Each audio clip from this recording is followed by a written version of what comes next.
acabar la sesión. Entonces voy a presentar al siguiente ponente, que es José Antonio Bonet. José Antonio Bonet es doctor ingeniero de montes y MBA. Es investigador del Centro Tecnológico Forestal de Cataluña y profesor de la Escuela de Ingeniería Agraria de la Universidad de Lérida. Especialista en cuantificación de la producción micológica y actualmente sus investigaciones se centran en la generación de modelos de producción del recurso micológico en los bosques mediterráneos. Sí. José Antonio, cuando quieras. Y gracias, Fernando, por la invitación y gracias a todos los partners del proyecto Micasilva por haber compartido pues, estos año y medio de experiencias y de contactos.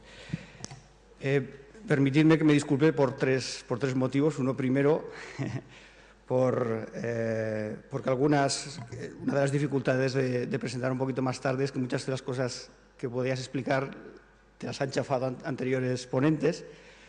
Un segundo, porque me suelo acelerar, no tanto como María, pero me suelo acelerar hablando, entonces ya pido disculpas perceptivas.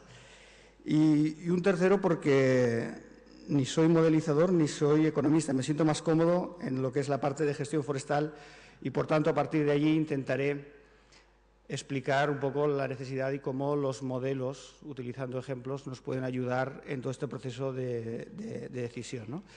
Y precisamente con lo que decía de solaparme con otros, parece que hubiera copiado una diapositiva de mi compañero Juan Andrés Doria de Rueda, que era prácticamente la misma, os juro que no la habíamos hablado. Y partimos un poco de la necesidad, ¿no?, de la micosilvicultura, pues concepto pues, que por lo menos a nivel de España acuñó pues, Juan Andrés y de los cuales yo me declaro devoto seguidor. Y partimos un poquito de estos requerimientos básicos, es decir, intentando hacer también el puente entre lo que es la parte científica y que intenta aportar una información y la parte y el gestor, las necesidades del gestor que intenta, por tanto, aplicar estos conocimientos a una gestión ordinaria, tendríamos estos tres tipos de requerimientos. Ver qué tenemos, tener un inventario. La silvicultura de Alto valdría para producciones madereras, para producciones fúngicas, para fauna, etcétera, etcétera. ¿Qué es lo que queremos? Definir objetivos y para ello planificamos. Y luego ya la parte más técnica, más aplicada, la parte silvícola. ¿Cómo lo hacemos? Los ingenieros tenemos la fama también de responder siempre depende. Cuando nos preguntan, ¿qué hacemos aquí? Bueno, depende. Depende. Y muchas veces, pues también con todo lo que es la silvicultura maderera, la silvicultura dirigida a la producción maderera, aún tenemos estas dudas. Pues fijaros, y como veíamos una gráfica también de mi compañero Juan Martínez, si tenemos estas series tan variables de datos de producciones en las mismas parcelas que pueden ir entre 180 kilos por hectárea un año y el año siguiente en 10 kilos por hectárea, pues tenemos la excusa perfecta para no dar nunca respuesta desde un punto de vista científico a los gestores, ¿no? Es decir, pues bueno, seguiremos estudiando otros 10 o 15 años más hasta que podamos tener alguna idea. Pero bueno, el gestor realmente diciendo, ya, entiendo que es difícil, pero yo tengo que tomar decisiones. Entonces, y cada vez tomar más decisiones conforme se es consciente de que el recurso micológico toma un valor más elevado y, por tanto, hay que tomar decisiones. La no gestión es también una alternativa, pero también tiene unas consecuencias. Es decir, gestionar puede ser gestionar cero o gestionar un 100%. Entonces hay que ver, ¿cortamos el bosque o no? Si lo cortamos, ¿cuánto lo cortamos? ¿Qué hacemos con los restos? ¿Hacemos limpias? ¿Trituramos? Necesitamos respuestas. Respuestas definitivas con una información completa nunca la tendremos. Esto es por definición, la ciencia avanza, pero necesitamos por lo menos variables.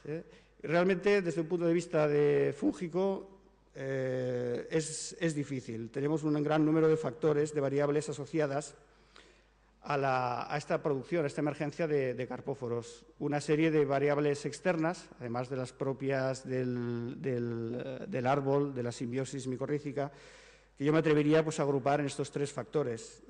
Factores asociados a la estación, suelo, la exposición, la orientación, la pendiente, factores climáticos, la humedad, la temperatura, el granizo, y factores asociados a la masa forestal. ¿Cuál es la estructura de esta masa forestal? ¿Una masa regular, una masa irregular? ¿Cuál es la edad? ¿Cuál es la densidad?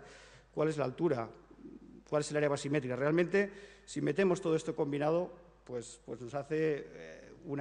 nos queda una serie de combinaciones muy grandes.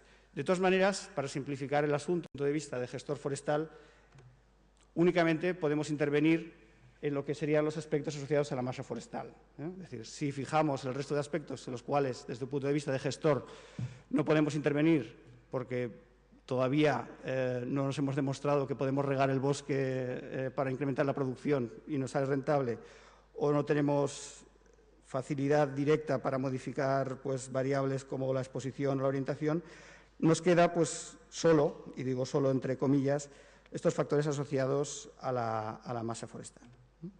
Y aquí es donde determinadas técnicas, determinadas herramientas matemáticas nos pueden permitir conocer estas dinámicas y ayudar a la toma de decisión.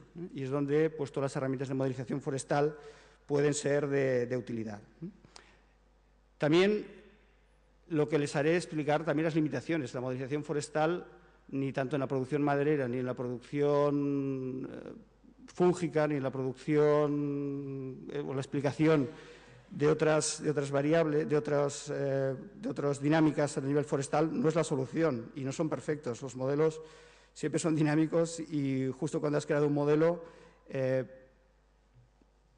a poco que introduzcas nuevos datos, a poco que introduzcas nuevas variables que puedan ser explicativas, pues cambia y te hace prácticamente rechazar lo que has hecho anteriormente. Si buscáramos una definición más clásica o de lo que es la modelización forestal, podríamos definirla como este arte de entender, simular y predecir la dinámica de la masa forestal. Y esto lo podríamos aplicar también a todo lo que es la parte de los hongos. Son procesos matemáticos, son procesos complejos y, por tanto, lo que les propongo es verlo mediante dos casos de estudios. Uno que también se ha mencionado por parte de otros ponentes que hicimos en Cataluña y otros en los cuales estamos trabajando con los colegas de Balonsadero y que seguramente puede ser de más interés para muchos de ustedes que estamos trabajando a nivel de Soria. En el caso de Cataluña, el objetivo era desarrollar modelos empíricos para predecir esta producción de hongos silvestres, epígeos, que están por encima de tierra, en pinares, en los pineros centrales, basados en estos datos de producción fúngica. Por tanto, estamos hablando de modelos empíricos basados en experiencia, basados en un gran conjunto de datos que, como explicaba también mi colega Juan Martínez, están basados en toda esta serie de compilación de datos que hemos ido recogiendo a lo largo de bastantes años a nivel de todo lo que es los pinares de Cataluña. Entonces, para ello, lo que hicimos es tener dos juegos de parcelas inventariados en estudios previos, no me extenderé aquí, son un total de 45 parcelas inventariadas durante diferentes años en los cuales tenemos año por año toda esta serie de datos con esta variabilidad intrínseca interanual y variabilidad también entre parcelas. Tenemos, por tanto, 45 parcelas, cada una asociadas con una serie de datos de producción fúngica.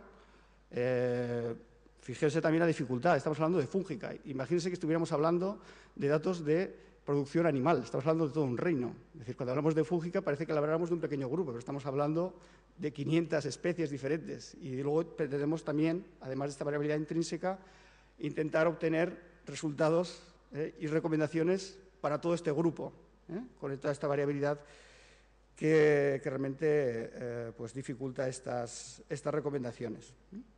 Tenemos este inventario micológico y entonces luego, con estas parcelas inventariadas semanalmente, y lo que hacemos después, lo que hicimos es intentar caracterizar también desde un punto de forestal estas parcelas, inventariadas para obtener esta información dasométrica, intentar caracterizar el máximo posible, al máximo nivel de precisión posible, estas parcelas que se habían inventariado y caracterizar estos datos que se hicieron pues, entre los años 2006 y 2007.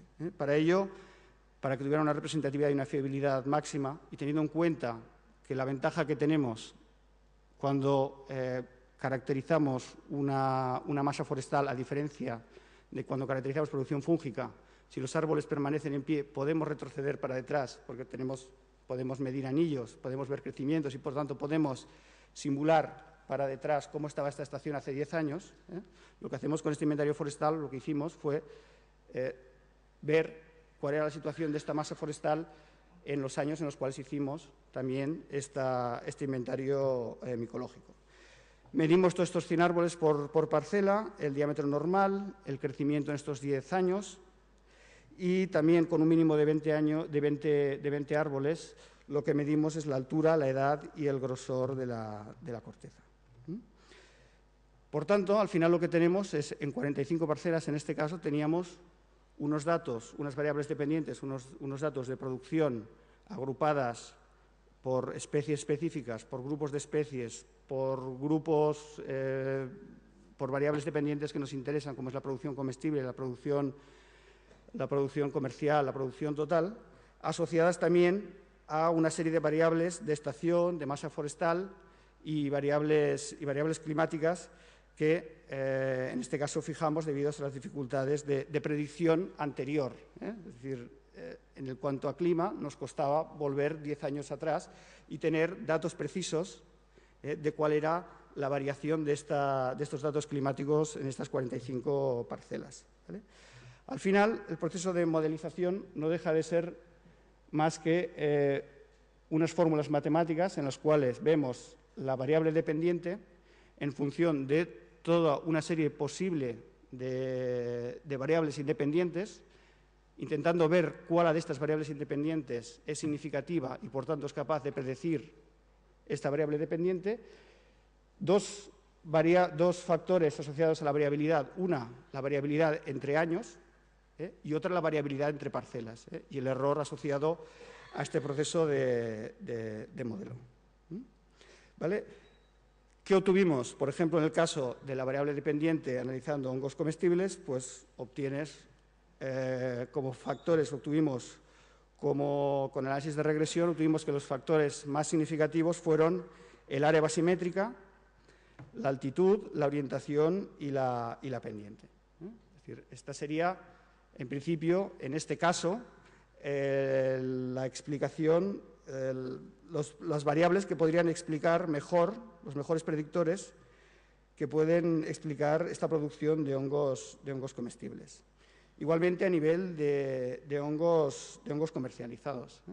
Después también lo que hacemos es introducir para casos específicos pues los datos de los que disponemos de área basimétrica, de orientación dependiente y obtener estas producciones. Como les decíamos, evidentemente la producción es muy variable en función de lo que sería la lluvia otoñal y por eso el modelo recoge también, que son modelos empíricos mixtos lineales, de las diferentes clasificaciones de modelos que existen, recogen esta variabilidad interanual. Vemos que evidentemente la producción total en kilos por hectárea crece conforme se incrementa la altitud. Observen esta gráfica de la izquierda, que muestra, la gráfica de la izquierda muestra la limitación de los modelos, como los modelos no son perfectos. ¿Tiene lógica esta gráfica de la izquierda? No. Sí y no. Me explico. Observen que, según los datos, la producción siempre se incrementa conforme se incrementa la altitud. Teóricamente, intuitivamente, podríamos decir hasta llegado a un punto en el cual existe un límite en los cuales a 1.800, 2.000 metros existe ya una limitación en cuanto a temperatura para que justifique esta fructificación de los hongos y, por tanto, la producción descendería. ¿Qué pasa? Que como los datos iniciales, estas 45 parcelas, estaban en un rango de altitudes determinado y no teníamos parcelas a estas grandes altitudes, a 1.800, 2.000, el modelo te explica solo en base a las parcelas que tú tienes. Y como cada vez va incrementando, pues te simula que sigue creciendo la producción. Con lo cual, hemos de ser conscientes también un poco de las limitaciones. Los modelos siempre dependen de la calidad de los datos que tú les aportas. Es decir, precisamente no los tomemos siempre como verdades absolutas. Vemos tendencias y tenemos ideas. Vemos también cómo orientaciones norte, también asociado a una mayor cantidad de humedad, también producen mayores producciones. Cómo cuando se incrementa lo que es la pendiente, desciende la producción, y como evidentemente con un incremento de lluvia también se incrementa esta producción. Esta me la salto porque ha sido explicada por otros autores, que sería tal vez el dato desde un punto de vista de gestión más interesante obtenido, que nos marca que área basimétrica podría maximizar esta producción total de hongos. Los modelos no solo sirven para lo que es la producción de hongos, sino también podemos simular cuál sería esta área basimétrica, estos factores de masa que nos permitan, por ejemplo, maximizar la diversidad. La verdad es que fue un resultado bonito en el sentido de que coincidía prácticamente la producción total con la diversidad total, lo cual, desde un punto de vista de gestor forestal, nos anima y nos satisfació bastante, ¿no? ¿Cuáles son los principales resultados? Las producciones son mayores cuando la área basimétrica es aproximadamente de 20 metros cuadrados por hectárea. Mayor altitud con orientaciones de umbría y bajas pendientes incrementaban estas producciones fúngicas totales, comestibles y comerciales, y que esta variación anual se relacionaba con la precipitación de otoño. ¿De acuerdo? Los modelos simplemente son herramientas. Con los modelos también obtenemos una serie de información con los cuales después tenemos otras aplicaciones. Podemos ir mucho más allá.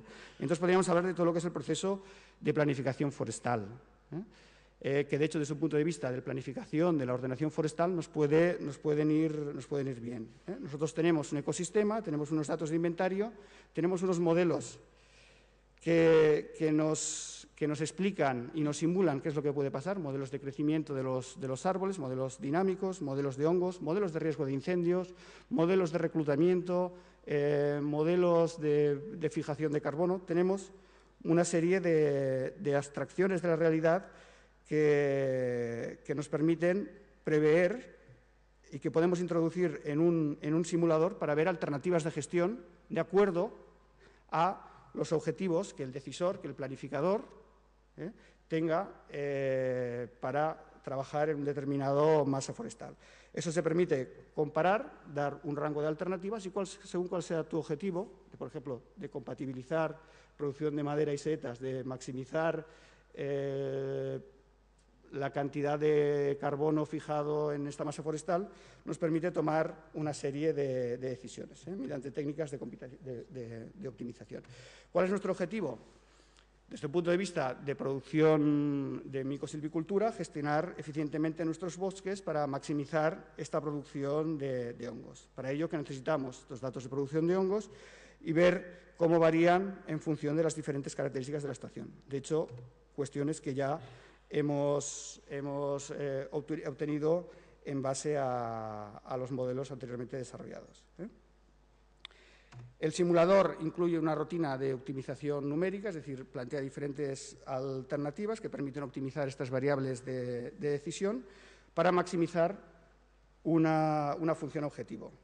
En este caso, hicimos un ejercicio en el cual decíamos cuál sería, cambiando lo que sería el itinerario silvícola clásico de gestión de una masa forestal que establece una serie de claras a unas determinadas edades en función de la maximización de la producción maderera, ¿cuál sería este régimen de claras para intentar obtener un máximo de producción de madera y setas, buscando una maximización del objetivo económico? Y para ello utilizamos la variable objetivo, valor esperado del suelo, derivado del sumatorio del rendimiento económico de madera y setas.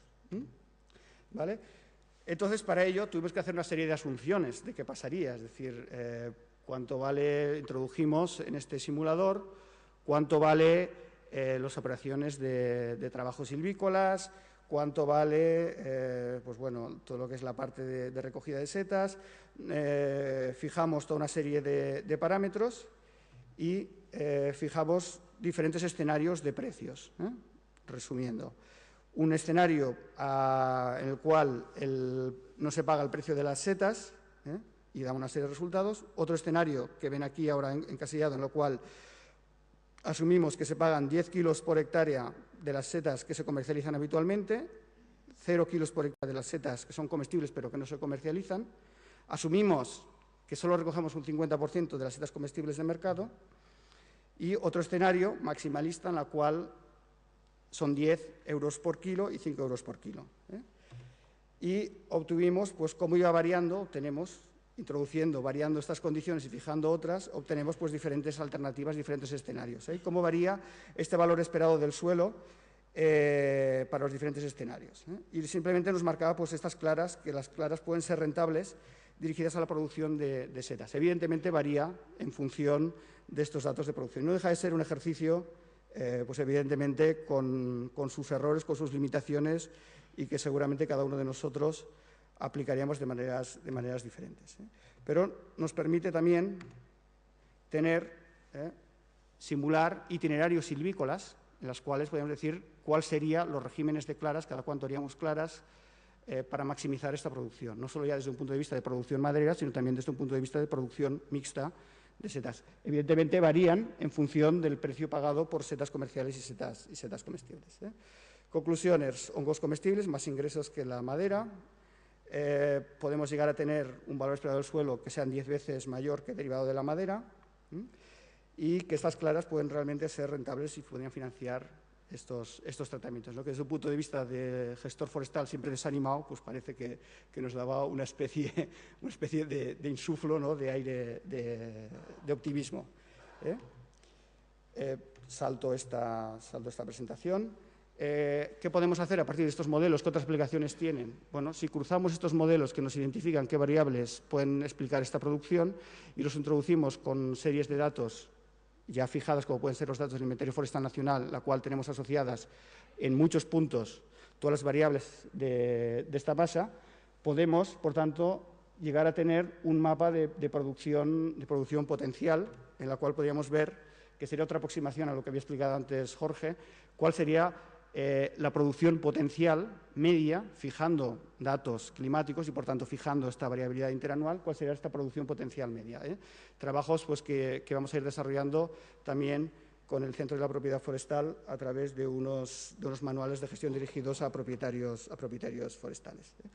Muy rápidamente, caso de estudio 2, el caso de Soria. Les pido disculpas porque les juro que mi presentación no quedaba solapado, pero aquí en mi ordenador no queda solapado y aquí no me queda solapado algunas afirmaciones. Caso de estudio 2.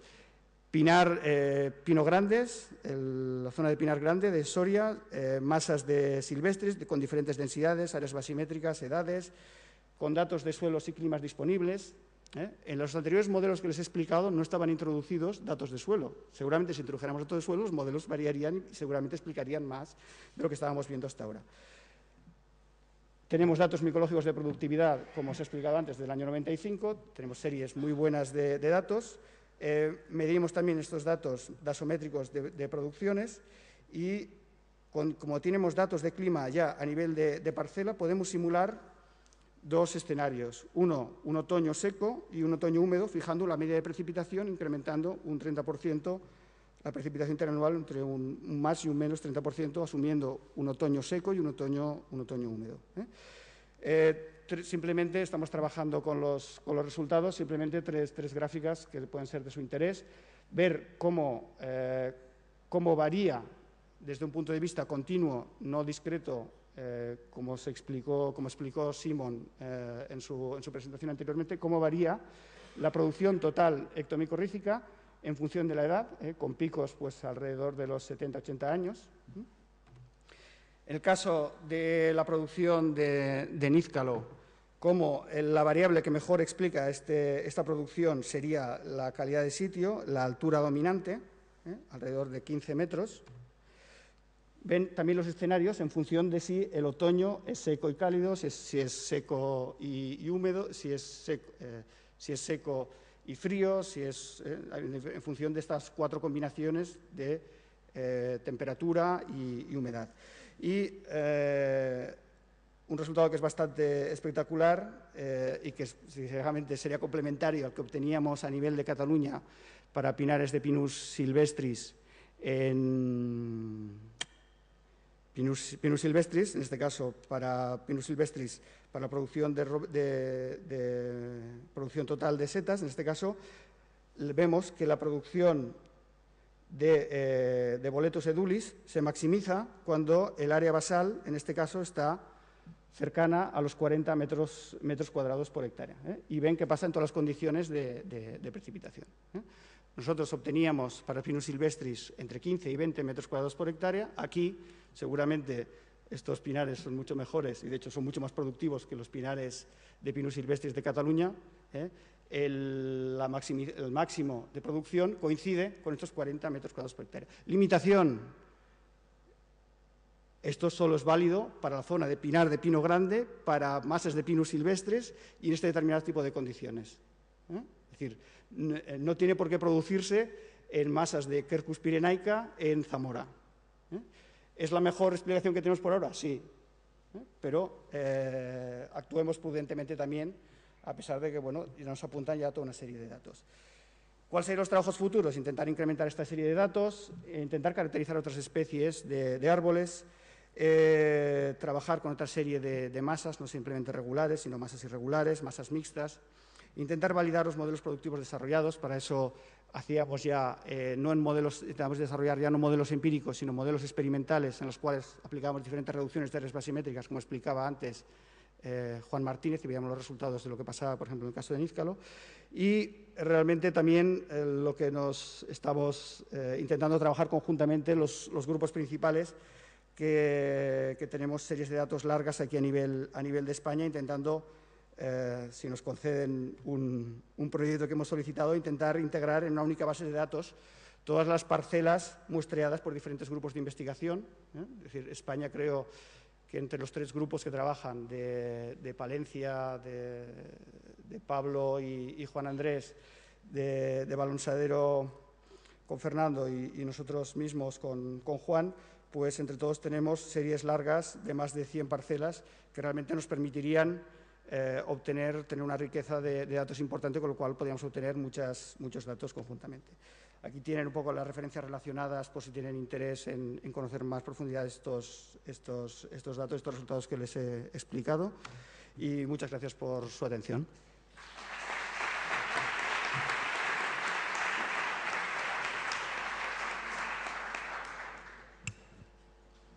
Sí, muy bien, pues muchas gracias por tu presentación, muy interesante. ¿Y alguna pregunta? Sí, Julio, por favor.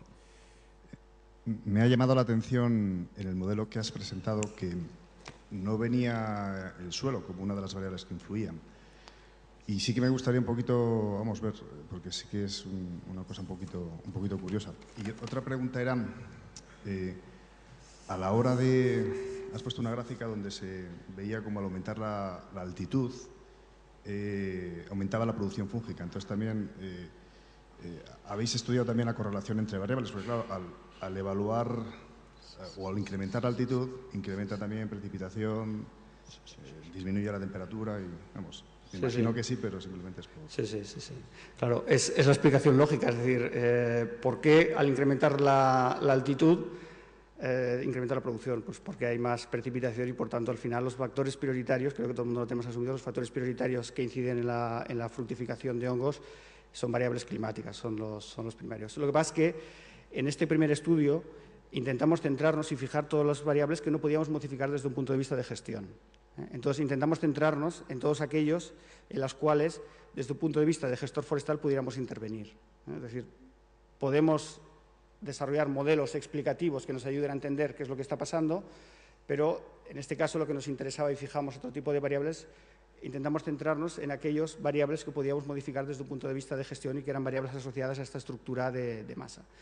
Los modelos son tanto mejores, son tanto más ricos, conforme más variables tú vayas introduciendo. En el caso del Pinus silvestris no teníamos variables de suelo asociadas a todas estas 45 parcelas.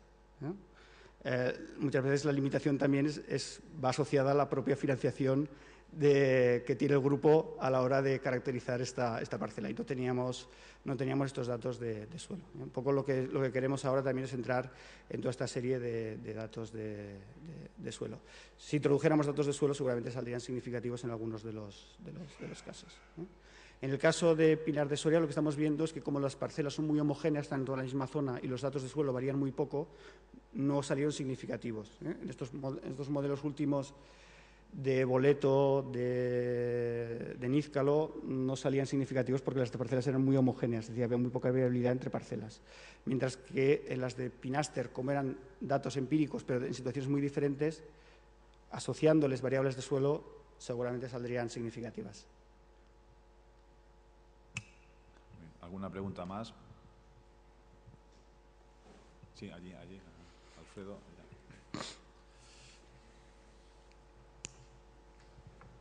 Hola, buenas tardes. Quería plantear una cuestión. Cuando has hecho el cálculo del beneficio que saldría de tomar decisiones orientadas a setas y decisiones orientadas a madera, se me plantea siempre la misma cuestión, y es que las decisiones orientadas a madera, los ingresos van a ser para el propietario. En cambio, cuando las decisiones van orientadas a setas, los ingresos, en algunas zonas que empieza a haber mecanismos para que sea el propietario quien los cobra, en principio son unos ingresos que van a ir para, digamos, la colectividad, ¿no? A la hora de la toma de decisiones, ¿esto tenéis alguna forma de integrarlo?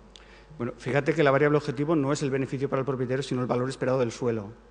Con lo cual, precisamente tomamos esta función, esta variable objetivo, de riqueza generada por esta zona, no beneficio recibido por el propietario, porque eso ya depende, en todo caso, de diferentes formas de gestión. Tú, evidentemente, dentro del simulador puedes variar condiciones y puedes fijar las condiciones que tú quieras. Sí, lo que pasa es que al final la decisión de hacerla clara, no hacerla orientada a setas o hacerla orientada a madera, quien la toma es el propietario. Sí. En principio lo hará en función de su propio interés, ¿no? Sí, o la administración, por ejemplo. Entonces, la Administración puede tener a lo mejor un interés de incrementar esta producción, o el Ayuntamiento, depende un poco de la tipología de la propiedad. En estos momentos, evidentemente, no recomendaría a ningún propietario de la zona de Cataluña que hiciera este tipo de claras, porque realmente no hay ninguna zona en la cual se esté cobrando por este incremento de producción, con lo cual no tendría sentido. Pero marca un poco cuál sería el resultado de aplicar una serie de técnicas silvícolas. Sí. Sí, muy bien, creo que queda tiempo para una pregunta, no estamos ya sobrepasando. ¿Alguien quiere hacer una última pregunta? Bien sea José Antonio o otro ponente de la sesión.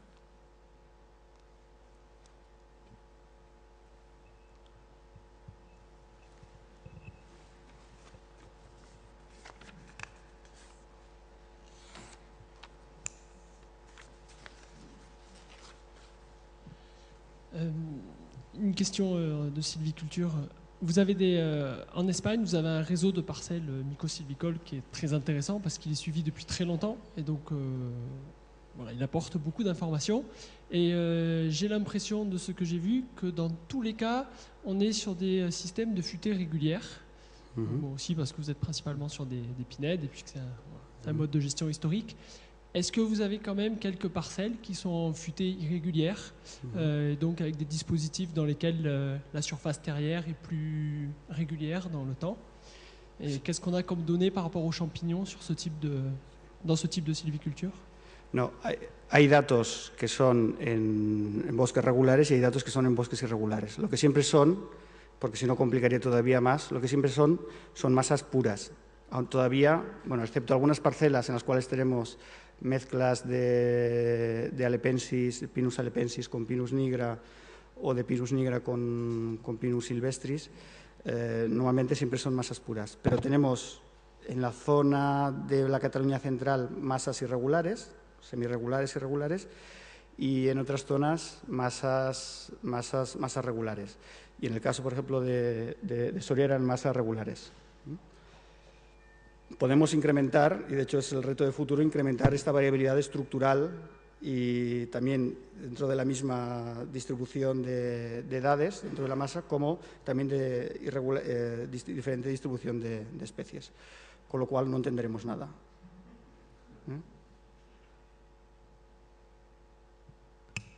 Muy bien, pues muchas gracias por la asistencia y hacemos ahora un descanso para tomar café y continúa la sesión a las 5:30. Gracias.